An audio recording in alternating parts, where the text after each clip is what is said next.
Qegħdin fil-Littra ta' Pawlu lill-Filippin, kapitlu 3. Tkellimna fl-ewwel kapitlu dwar l-Evanġelju, it-tieni dwar is-sejħa biex nibqgħu naħdmu għas-salvazzjoni tagħna bil-biża' u t-tħejjid, u issa wasalna fit-tielet kapitlu. U Pawlu f'ċertu sens ħajrepeti lilu nnifsu, u konxu li ħajrepeti lilu nnifsu. Kultant ir-repetizzjoni hija tajba, għax aħna ninsew.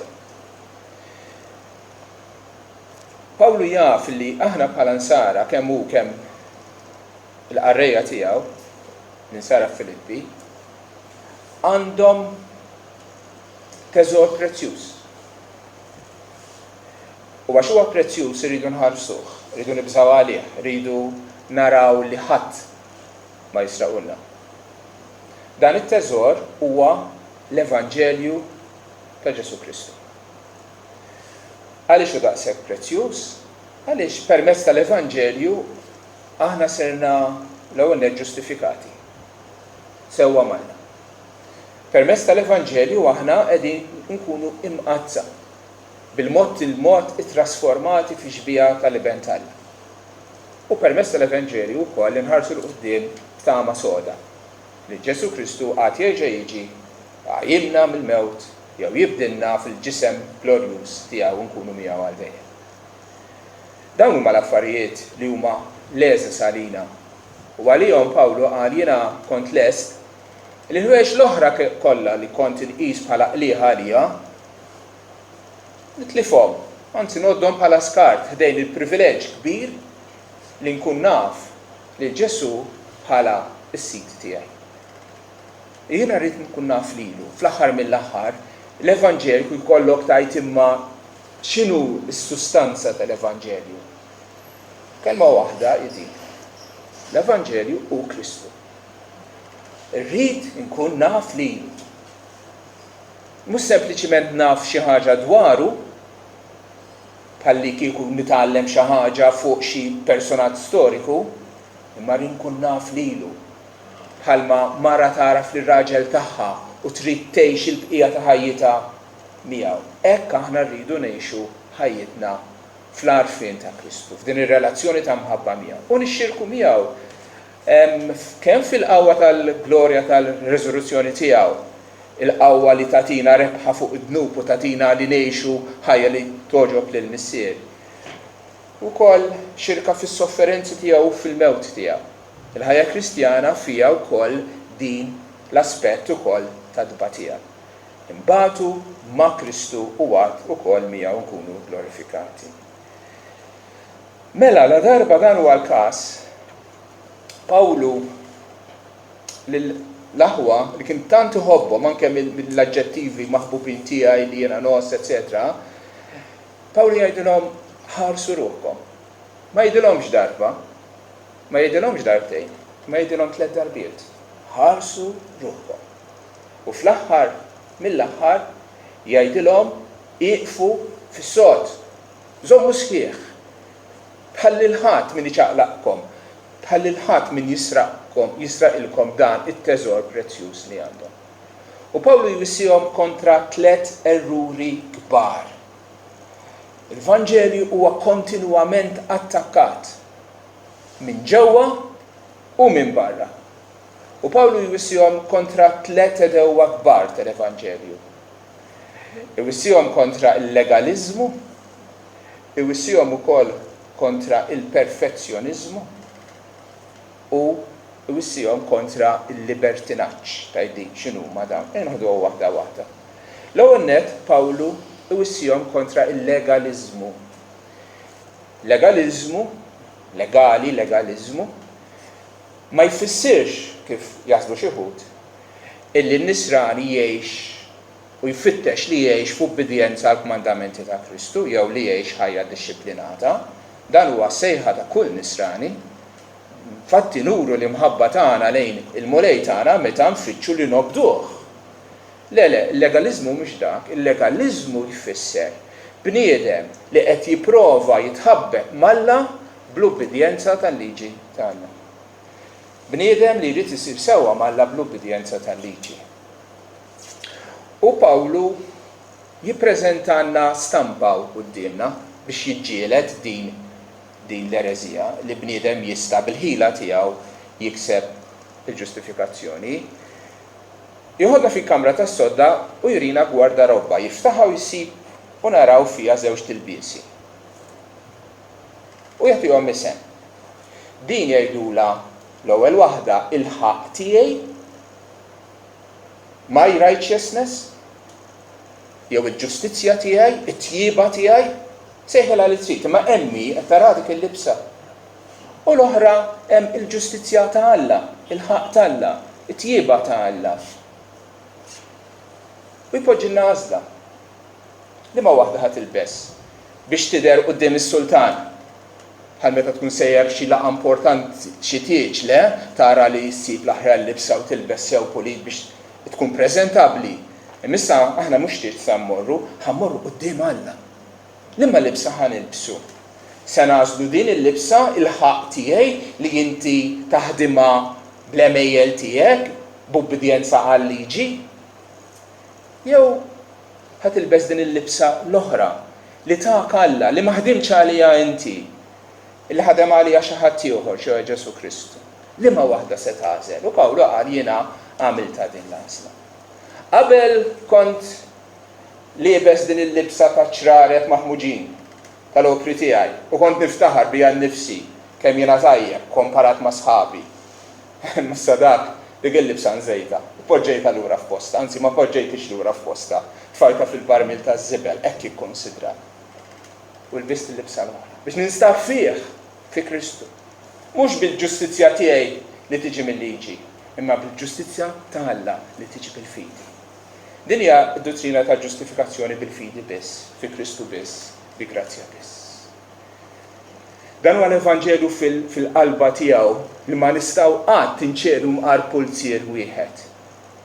U forsi jekk għalik bħala evanġeliku din il-verità hija stabbilita ġo qalbek u tħoss li ħadd ma ħajisraqilek, però iva tassew jekk inti stabbilit fiha nirringrazzja Alla għalik, imma ftakar li madwarek fil-familja tiegħek, fost niesek tal-pajjiż, hemm eluf ta' nies li għadhom jażlu li jilbsu għax hekk kienu malmin dik il-libsa tal-ġustizzja tiegħi b'dak li tagħmel in blok li ta' jdejk meta għandhom għad-dispożizzjoni tagħhom libsa nadifa sabiħa pulita li ħadem għaliha Kristu bil-mewt u l-qawm tiegħu fuq is-sarf. Dik hija l-ewwel stampa li jagħtina. Ħarsu ruħkom mill-legaliżmu. Aħna salvati permezz tal-fidi fi Kristu imlibsi bil-ġustizzja ta' Kristu. It-tieni, Pawlu jwissi kontra errur ieħor, il-perfezzjonizmu. Tajli dan x'inhu? Perfett xi ħadd li jippretendi li bħala Kristjan fil-mixja tiegħu wasal, sar perfett. Ma ċfadal dnub ġo fih, ħeles minnu mid-dnub ta' ġewwa, jew mit-tendenza għad-dnub, issa sab il-vittorja kompleta fuq id-dnub. Issa miexi ħajja perfetta. Wasal. Tajli din il-dottrina ma ssibiex illum. Fil-fatt issiba ħafna.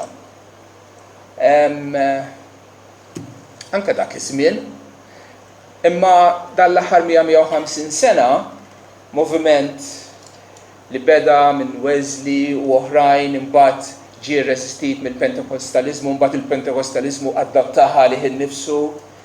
L-idea ta' perfection of holiness illi inti tista' ssib dan l-istat ta' perfezzjoni f'din il-ħajja. U din anke knejjes Pentekostali Maltin jemnuha. Infatti ħalli naqralkom minn Statement of Faith. We believe that sanctification is a second work of grace to be received by faith as an instantaneous and definite experience as the new birth. Sanctification gives cleansing from the indwelling sin. X'qed jgħid? Illi bħalma f'mument wieħed inti kont imwieled mill-ġdid. hekk ukoll aktar il-qudiem fil-mixja Kristjana tiegħek tiġi esperjenza oħra meta inti bil-fidi tkun imqaddes kompletament u teħles mid-dnub ta' ġo fik. Jien għadni ma wasaltx hemm, inti wasalt. Taf li xi ħadd li ġenwinament jista' jgħid isma' jiena perfett jiena ħlist mid-dnub.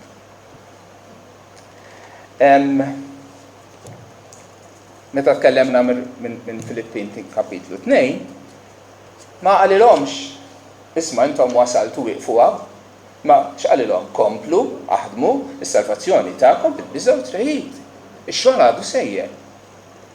U min jimmaġina, min jeddeludi lilu nnifsu għax fl-aħħar mill-aħħar din hija delużjoni li tibda temmen ħrafa illi inti wasalt, naħseb jiena għandu doża kbira ta' gburija fih.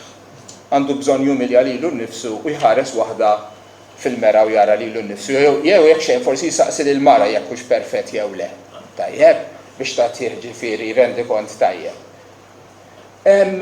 Imma ukoll l-inti tibda tgħix f'dinja fantastika li ma teżistix li inti taħseb li inti wasalt.